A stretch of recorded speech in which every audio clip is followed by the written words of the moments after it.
LSU head coach Brian Kelly rolls into Nashville, Tennessee all of a sudden for SEC Media Days. You've been on vacation, so I assume that went well. Oh, it went great. Yeah. I made it back last night, so that was the only, if there was going to be a hitch, that was going to be it, so we're all ready to go.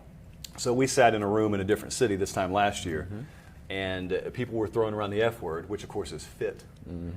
And everyone was trying to school me on what kind of fit you were in Louisiana around LSU, and a lot of people were of the opinion that there wasn't a fit. Right. Some of us disagreed. You kind of blocked it out, went about casually winning the SEC West, and now a year later no one talks about that anymore. So what has that whole process been like of shutting people up? Your goal is to win games. Right. It just so happens you shut people up in the process, and so now a year later, different set of questions. Now it's all of a sudden, can the guy make the playoff? Forget about fit. Can the guy make the playoff? What's that transition been like?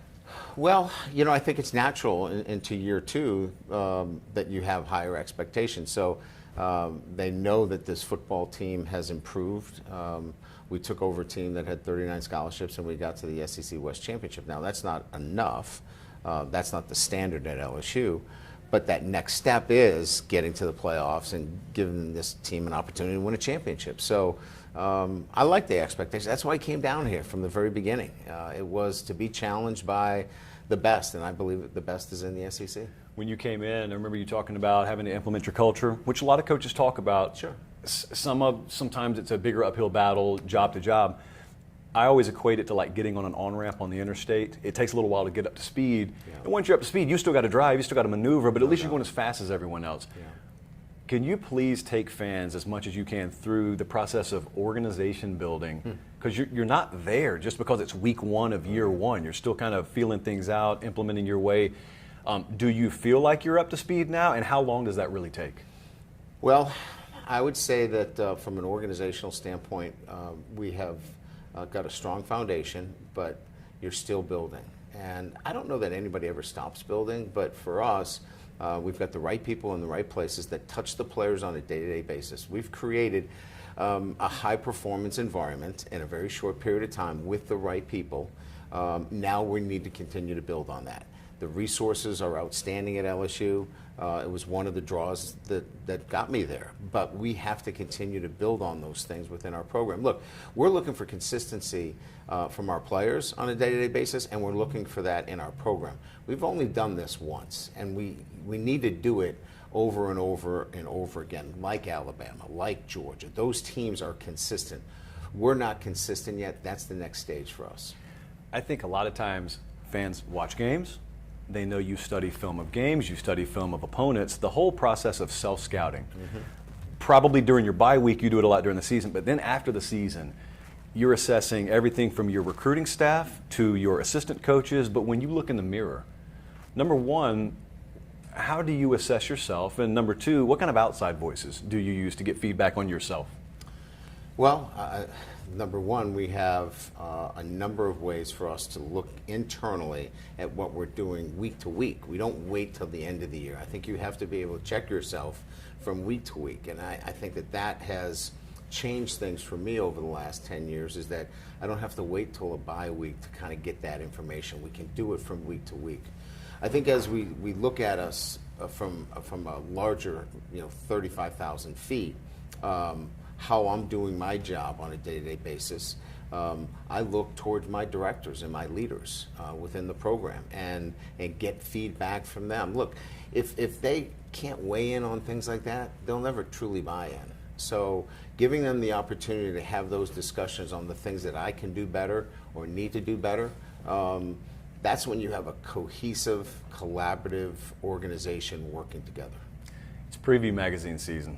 So there's a nice entire synopsis of what you need to do on one page in a magazine. But when you look at your organization, you look at your team, everything's a work in progress. But there always seem to be one or two real pivot points on a team. And it's going to go north or south based on this and this. As basic or as broad as you can be, what are a couple of those pivot points on the LSU team? Well, let's assume we take injuries out of this, right? Because everybody's got to deal with injuries. If no injuries are part of this, we're going to have to solidify the back end of our defense at the cornerback and safety position, which is going to allow us to be better at getting off the field on third down. We were not very good at getting off the field. We're going to have to do that. We saw that later in the year where we kind of tailed off a little bit defensively against A&M and again against Georgia. If we're better there and we continue to play with a physicality up front with our offensive line, then this football team is going to be in a good position. If we struggle running the football, if we struggle with physicality up front, and we can't get off the field again on third down, this football team is not going to have the same kind of success. So we know where the areas are, and of course that's where we went to work in the offseason. You guys have embraced the portal. There are differing philosophies out there. It's pretty obvious what yours is, and you're talking about the back end of the defense. And we're in an era where you just have the luxury afforded to you to do things in terms of talent acquisition you could not have done 10 years ago, 15 years ago.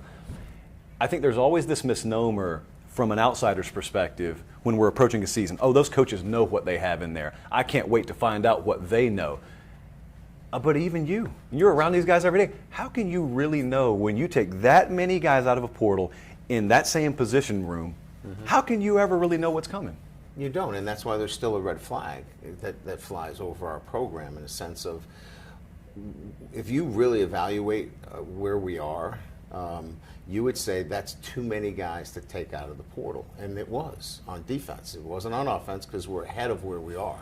But we're still a year away from a recruiting standpoint where it's player development with freshmen and developing your players from within and not having to take 12 guys out of the portal on defense. So if you're really looking at it carefully, it's a red flag because you don't know until you get out there whether Zay Alexander, who we took from Southeast Louisiana, is going to be the field corner that we expect him to be. Those are a number of the questions that we have going into the season. When you look forward to the season, and then you juxtapose it to where you were last year, you obviously had expectation of what competing in the SEC is going to be like. Then you experienced it. So how did the experience match the expectation? I think it was probably a little bit more than I had thought, in a sense that, you go on the road against Auburn. Auburn's having an average season. And that place is sold out. It is rocking. It's an incredible atmosphere. You go to the Swamp and you can't hear yourself think. I mean, going on the road in the SEC was an incredible, I think, eye-opening experience for me in terms of how you need to prepare your football team. It is difficult to win, period, in the SEC, but even more so on the road.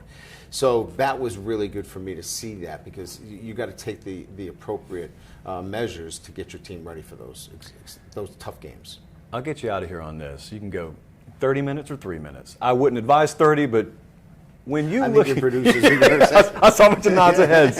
When you've been a head coach over 30 years, which just is a wild stat. Right. And you haven't taken a year off. You've just done it over 30 years consecutive. Go back to your 7th year in, your 9th year in. If that guy could see Brian Kelly circa 2023, how different are those people? And like, which areas, which compartments specifically have you altered the most? I would say probably my relationships with the players. I was a play caller, virtually my entire career. So if you can think of the day, right? The day is set up where you're in meetings most of the day. You don't get a chance to see the kids go through the performance center and in the weight room, in the training room, because you're locked up in meetings. Now I get a chance to be with those players. And so that connection with your team is so much different than it was when I was a play caller and being involved in meetings all day. So I enjoy it more. I feel like I'm more energized because of it, because we're all in it for the same reasons. We're in it because we love the relationships with our players, and getting that in the back end of my career has been really amazing. Brian Kelly, nice enough to come off vacation to visit us in Nashville. We appreciate it, man. Thanks. Good having me.